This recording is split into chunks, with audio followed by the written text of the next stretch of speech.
I've recently been watching a lot of videos on YouTube about Hurricane Helene, Hurricane Milton, before the storm, during the storm, and after the storm, what folks have been going through and dealing with. And my hearts really go out to anybody who's been affected by these storms. But these storms are things that do happen, and we have to do what we can to prepare for them, hope for the best, and then deal with the worst, unfortunately. Now, while watching these videos, I started thinking, like, how would I prepare, and how would I prepare specifically the vehicles? As you may know, I have one electric vehicle and I have one gas vehicle, and in thinking about these different vehicles and how I would prepare, it got my mind going. And I thought to myself, let me put a video together and let's just discuss the differences of what you may experience or what you may deal with either an electric vehicle or a gas vehicle before, during, and after a major natural event like a hurricane. We're going to talk about two pretty similar vehicles. This one here being a brand new redesigned 2025 Chevrolet Equinox with all-wheel drive and the gas 1.5 liter turbocharged engine. And we're going to compare it to this 2024 Equinox EV with all-wheel drive and an 85 kilowatt hour battery. The EV is pretty simple. It's an 85 kilowatt hour battery and it gets about 285 miles of estimated range. Again, this is the all-wheel drive. If we looked at a front-wheel drive, you'd have about 319 miles of range on that same battery. The 2025 Chevrolet Equinox with the 1.5 liter turbo gas engine does get 24 miles per gallon in the city, 29 on the highway, so you can average about 26 miles per gallon. It has a 15.6 gallon tank. You might get about 400 to 405 miles of range out of this Equinox. Let's first think about this before the storm, right? The Weather Channel and all the media sources are anticipating the hurricane. They're predicting when it's going to hit. You have adequate amount of time to get either one of these vehicles prepared. So for the gas vehicle, what are you going to do? Well, you're going to go to the gas station. You're going to make sure you have a full tank. Maybe you'll bring some gas cans or fuel cans with you, fill those up. The only question would be, what are you dealing with when you get there? Is there a run on the gas stations? Obviously, you're not the only one preparing for this. So a lot of the videos I've seen online were very long lines with people waiting to get fuel. I've seen videos where fuel stations have run out of gas, so the gas station no longer has any to provide to the public. And I've seen where they ration the fuel because there's so many people that need gas. They want to make sure everybody gets a little bit. But let's just say you got to the gas station, you filled your car, you parked it back in the driveway, and you're good to go. Yeah, you had to deal with the lines, the crowds, maybe some angry people, who really knows, but you got it, you're back home. In this particular situation, this is where the electric car shines, because the average person that buys an electric vehicle is charging the car at home, whether they plug it in outside or in their garage. So essentially, when the storm is forecasted and you start to prep, you're going to take your Chevrolet Equinox dual level charge cord here and you're going to plug it in, essentially, in your garage or your house. It takes a couple seconds to do. You're not dealing with people, you're not dealing with lines, you're not dealing with crowds. You don't have to worry about any of that. You're just going to get this vehicle charged right at home while you're prepping the rest of your house.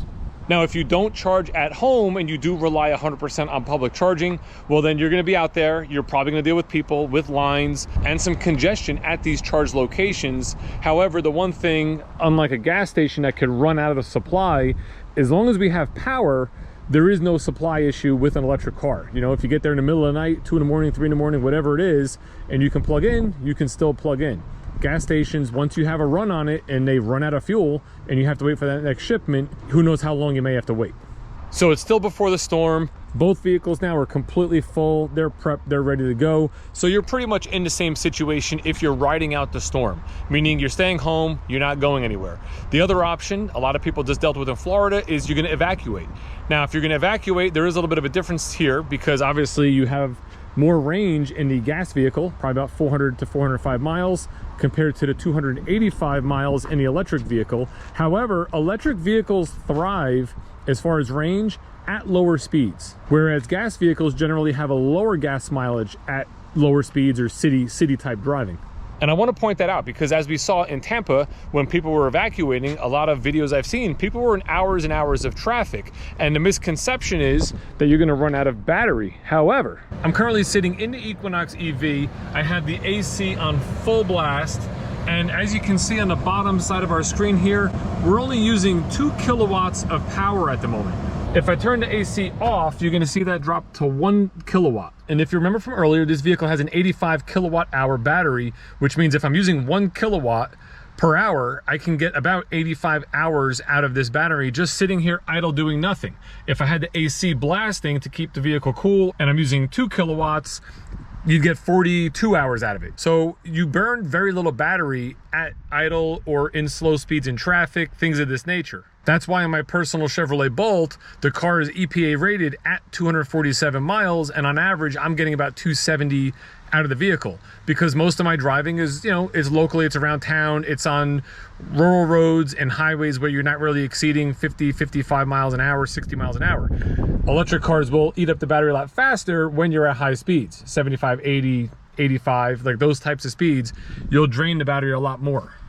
And I mainly bring up this point because I hear that a lot. I hear a lot of people with blizzards and snowstorms and people saying, oh, you're an electric vehicle, you're gonna get stuck on the highway, you're not gonna have battery. And quite frankly, you'd actually probably run out of gas a lot faster than you would ever run out of battery if you put both these vehicles together and just idled them until they were empty. I was looking online and I found some research that said you burn about a half a gallon of gas at idle for every hour the car's idling. So if this has a 15.5 gallon tank, you might get 30 hours of idle time, whereas in the Equinox EV, you're getting, 40 if you had the AC on full blast and you're burning 2 or maybe 3 kilowatts. Now obviously both of these situations can be mitigated because you can turn the vehicle off when you don't need it to run, same with the electric. Now, all that being said, if you're evacuating the area, you're still probably better off with the gas vehicle. Even at the city mileage limit on this vehicle, you're getting 360 miles of range before you'd have to fill up, versus the 285 on the EV. And then if you did evacuate and once you do run out of gas or you need to fill, it will be obviously easier, most likely, to fill a gas car than it would be to do the electric. Although these electrics do charge faster now. On a 150 kilowatt DC fast charger, this Equinox EV will get about 70 to 80 miles in a 10-minute charge. Okay, so now the storm passed, you rode it out at home. Hopefully you're not dealing with a whole bunch of damage and stuff like that. You have both vehicles, whether it's the electric or the gas, they're both filled. You can get to supermarkets when you have to. You can drive them around your local neighborhoods, whatever you have to do, you're good to go.